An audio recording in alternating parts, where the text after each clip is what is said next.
Assalamualaikum warahmatullahi wabarakatuh. Maya, seorang TKW asal Indramayu, sudah hampir 2 tahun bekerja di Riyadh, Arab Saudi. Usianya masih muda, baru 24 tahun, namun perjalanan hidupnya penuh liku. Ia berangkat ke tanah Arab dengan harapan bisa memperbaiki nasib keluarga di kampung, membiayai adik-adiknya sekolah, melunasi hutang orang tua, dan membangun rumah sederhana. Hari-harinya tak pernah mudah.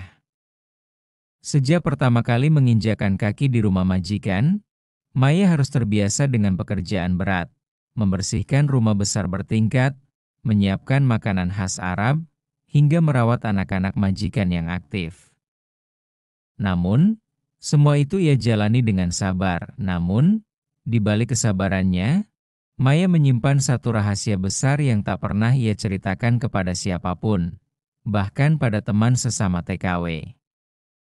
Rahasia yang kelak membuat kisahnya viral dan menjadi bahan perbincangan banyak orang. Rahasia itu bermula ketika dua pria Arab dari keluarga majikannya, yakni sang majikan laki-laki dan saudara sepupunya yang sering berkunjung ke rumah, mulai menunjukkan perhatian lebih pada Maya. Awalnya Maya mengira itu hanya sikap ramah.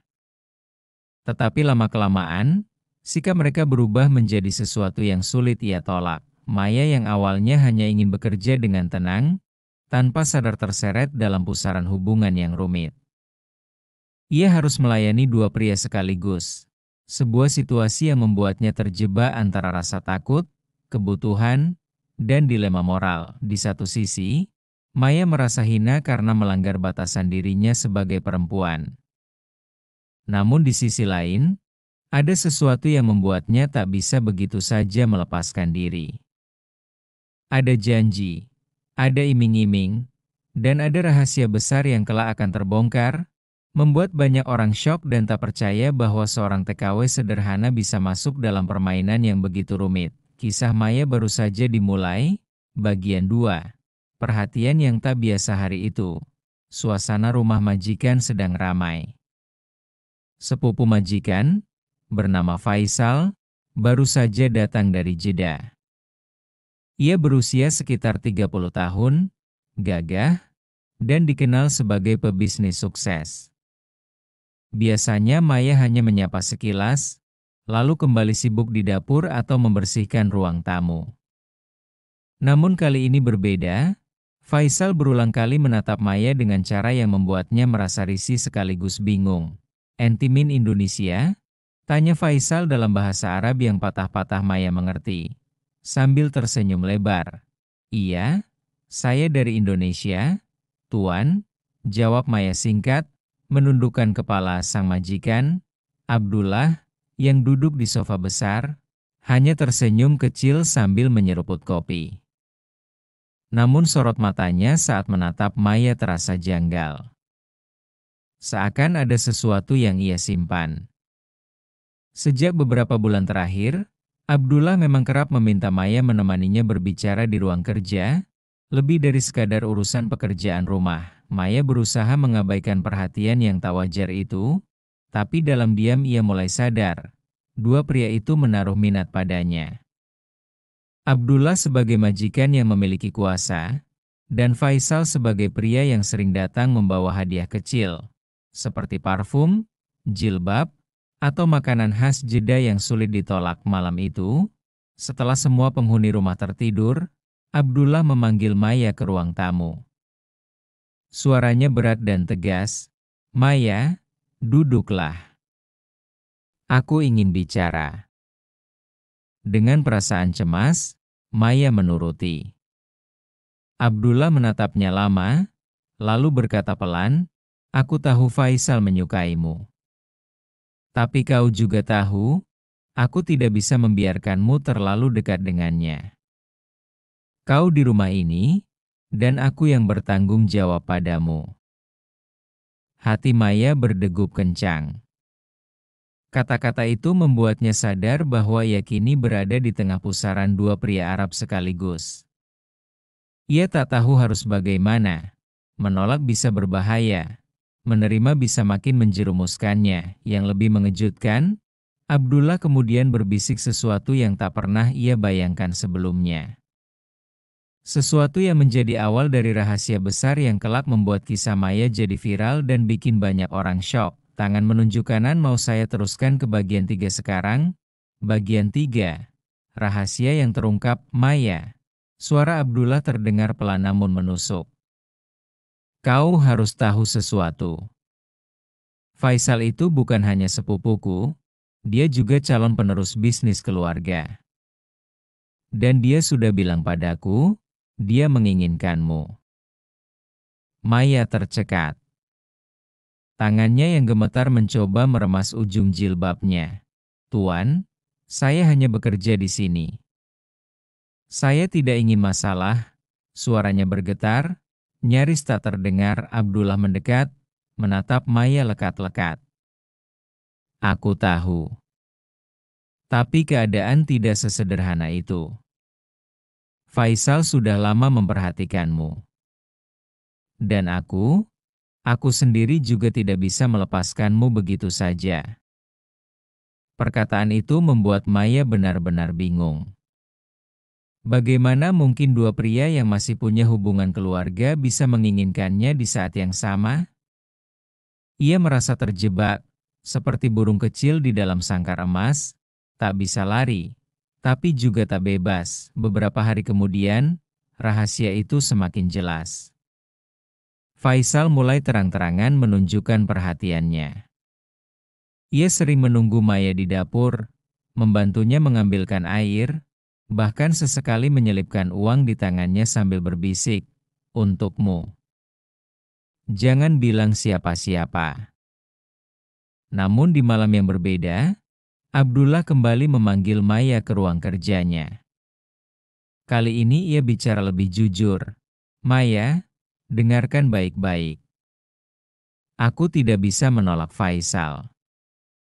Tapi aku juga tidak bisa kehilanganmu.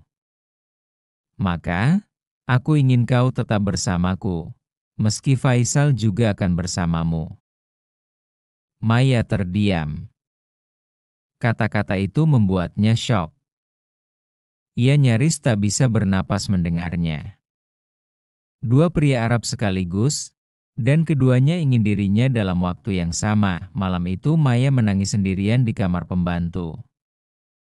Ia tahu, jika kabar ini sampai keluar, bukan hanya dirinya yang hancur, tapi juga keluarganya di kampung.